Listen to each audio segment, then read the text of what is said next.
Bonjour à tous et à toutes. On se retrouve aujourd'hui après une période de pause. Je suis désolée, j'ai dû subir une intervention chirurgicale le mois dernier, enfin même le mois d'avant, au mois d'octobre, et du coup la gestion du quotidien et des comptes s'en est retrouvée fortement perturbée.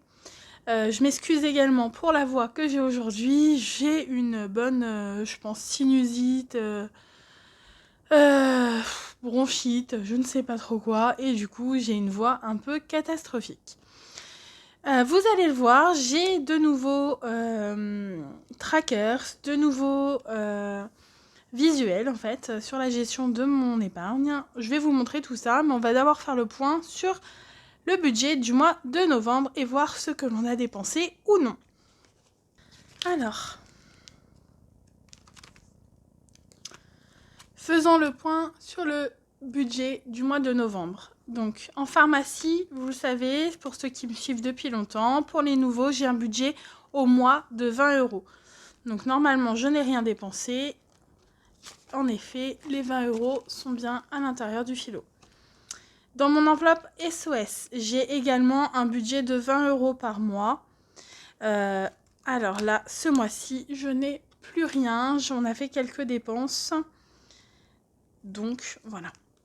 Dans l'enveloppe loisirs et sorties, sur le mois dernier, bien évidemment, because of my operation, à cause de mon opération, on n'a rien dépensé, puisque j'avais pas le droit de conduire, ni de prendre la voiture, etc. etc. Néanmoins, là, sur le mois de décembre, on a quand même les vacances de Noël qui vont arriver, donc je pense laisser ce budget non dépensé dans l'enveloppe et rajouter encore des fonds.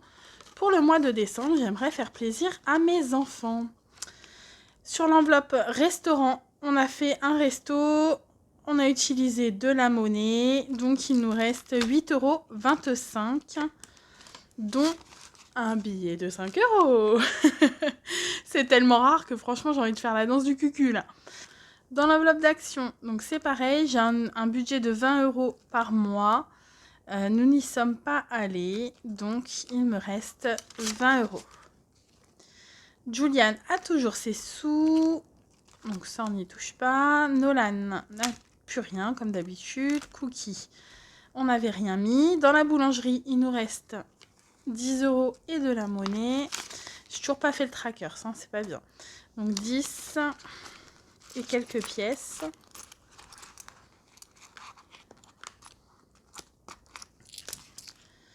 Voilà. Et dans l'enveloppe du marché, il nous reste un peu plus de 5 € avec, enfin même plus, parce qu'il y a 7 € et quelques avec un billet de 5 €. On va sortir tout ça.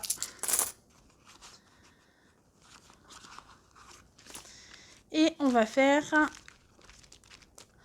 le remplissage, mais avant tout, on va laisser ça de côté et on va placer l'argent que l'on a eu de côté non dépensé ce mois-ci. Donc on va prendre le classeur de l'épargne et on va venir voir ce qu'on va pouvoir faire. Donc on a des petites pièces de 2 €. Nous en avons 3. Donc vous avez vu, là j'ai fait du change, hein. Pour ceux qui n'étaient pas là au moment où je l'ai fait, l'enveloppe était pleine à craquer de pièces de 2 €. C'est très lourd, très épais. Je crois que l'enveloppe à zip n'aurait pas tenu plus longtemps, donc j'ai fait du change. Donc vous voyez, il est déjà pas mal, hein. Plus de 50 € dans l'enveloppe. Alors, on va prendre du coup le petit Sharpie. Nous avons 3 pièces de 2 €, donc 1, 2 et 3. Ce qui nous fait du coup au total 10, 20, 30, 40, 50, 60. Je le mettrai à jour au propre après. Quoique là, j'ai envie de dire, sur du noir, ça passe bien. Si je me trompe d'enveloppe, ça va pas le faire.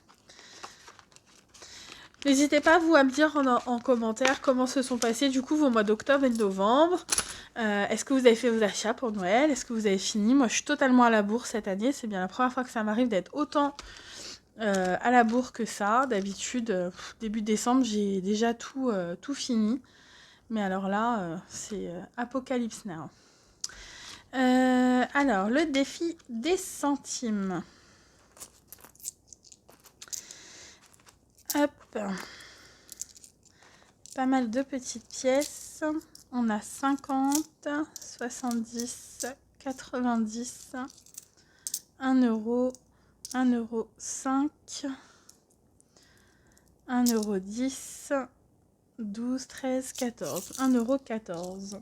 On va cocher donc les 1 euro 14 qui ne sont pas cochés et je les mettrai plus tard hors caméra dans ma boîte pour éviter de vous casser les petites oreilles. Ensuite, qu'est-ce qu'on va faire? Du coup, je mets les billets de 5 à part. Nous avons donc 50 euros à placer.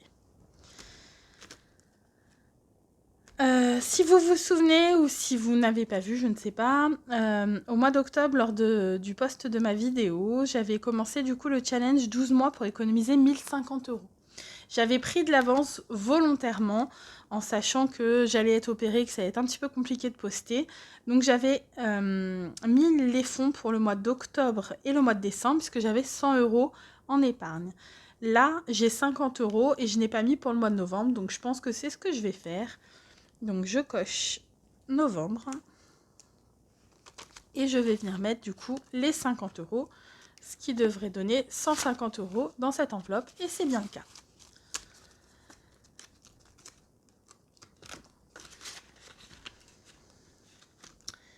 Concernant le challenge, le défi 5 euros, je me suis fait un nouveau trackers par ici. Je les adore. Vous me direz ce que vous en pensez. Je les trouve trop beaux. Donc, on a 2 billets de 5 à ajouter. Nous sommes... Oups là. Le 0,5, 11, 10 euros. Ce qui porte le total de l'enveloppe normalement à 75 euros. Mais on va vérifier. Parce que on ne sait jamais. Vous savez, une erreur est vite arrivée. On le voit assez souvent sur les chaînes d'autres collègues youtubeuses. Donc 10, 20, 30, 40, 50, 60, 70 et 75 euros. Donc le défi 5 euros nous permettra cet été, lorsque nous partirons, j'espère, en vacances, de nous payer les petites sorties, les petites glaces, etc. etc. Pendant les vacances. Hop, donc pour le placement des sous du mois dernier, on est tout bon. Et bien écoutez, je vous dis à très vite pour la prochaine vidéo avec le remplissage des enveloppes. À bientôt.